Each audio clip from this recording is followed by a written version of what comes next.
मैं 14 या 15 साल का था जब पिताजी का देहांत हो गया।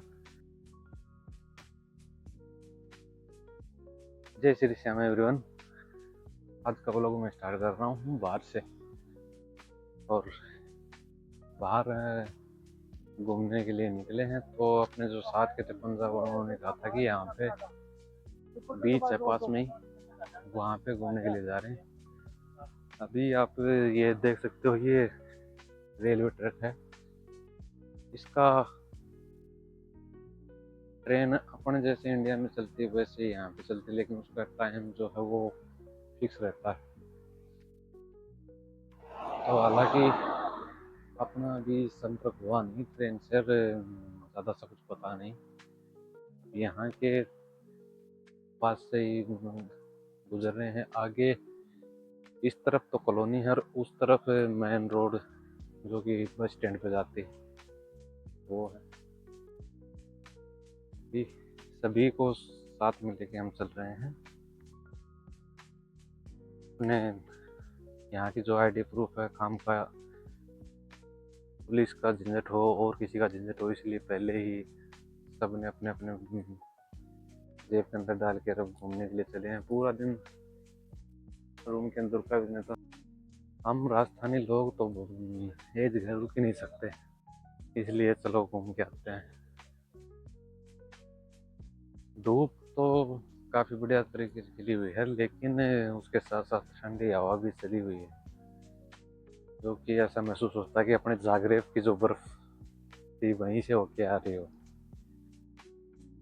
वैसे टेम्परेचर चेक किया तो टेम्परेचर था 12-13 के आसपास, तो ज़्यादा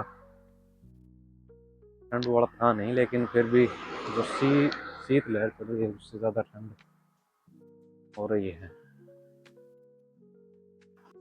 अभी मैं सामने ये देखो, ये है इंटरस्पार, यहाँ का मॉल।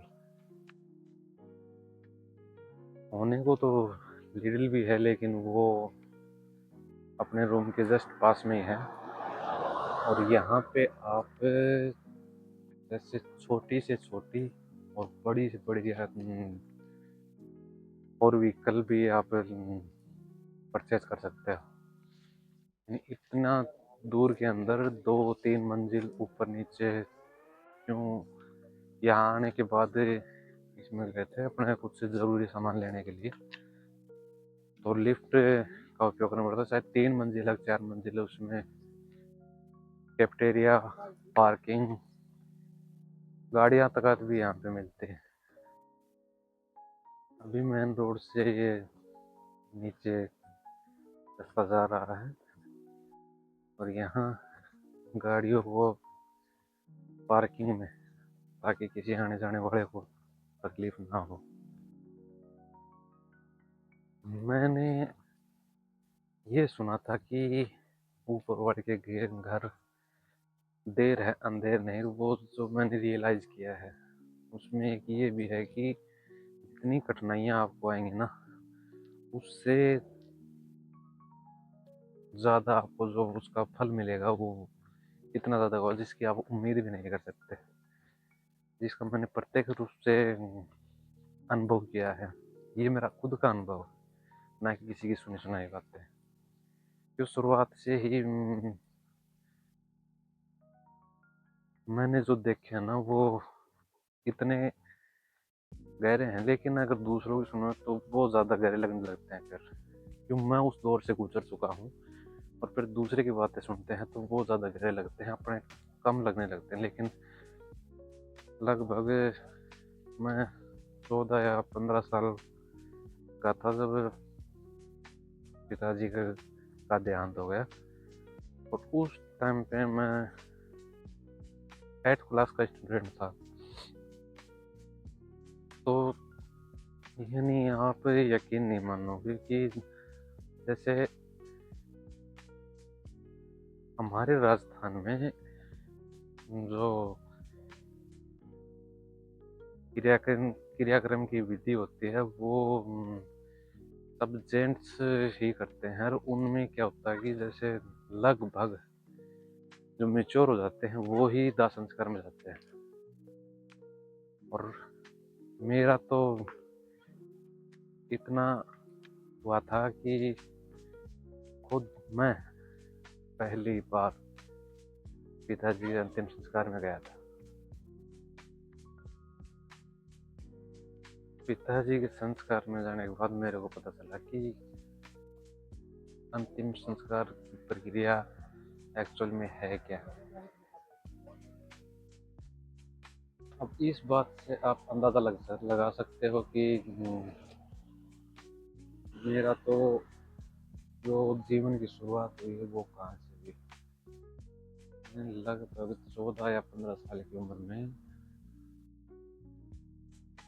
अपने अब की जो जनरेशन है वो यही समझ पाती है कि क्या अच्छा है क्या गलत है, मतलब अपने लिए कौन सा सही है यही समझ पाती है। लेकिन उस टाइम पे मैंने खुद अपने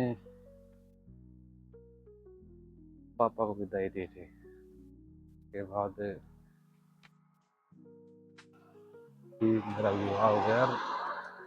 विवाह में मैं शुक्रगुजार हूँ उस भगवान का जिसने मुझे जो धर्म पत्नी नहीं, मेरा साथी सहपाठी संगनी कुछ भी बोलो, जो मैं आज खुले दिल से कहता हूँ कि हालांकि वो मेरी हम उम्र ही है, लेकिन फिर भी उसने मेरे को और मैंने उसको समझा। उसके बाद अपनी फैमिली की शुरुआत हुई, तो उसमें फैमिली का भी मैं आपको बताऊँ। फैमिली में पहले अपनी लड़की है, उसके बाद 2 लड़के हैं, एक 5 मेंबर की अपनी फैमिली है। यहाँ पे आने से पहले अभी वो स्टडी कर रहे हैं, तो आने से पहले मतलब इतना मैं टूट चुका था कि कुछ महसूस नहीं हुआ कि घर को मैं छोड़ रहा हूँ। लेकिन जब आप घर से परिवार से दूर रहते हैं तो हकीकत में पता चलता है कि फैमिली का क्या महत्व है जीवन के अंदर।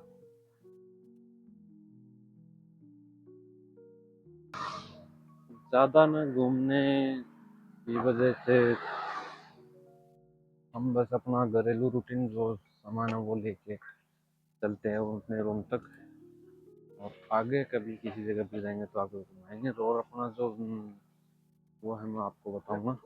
जब तक जय श्री श्याम।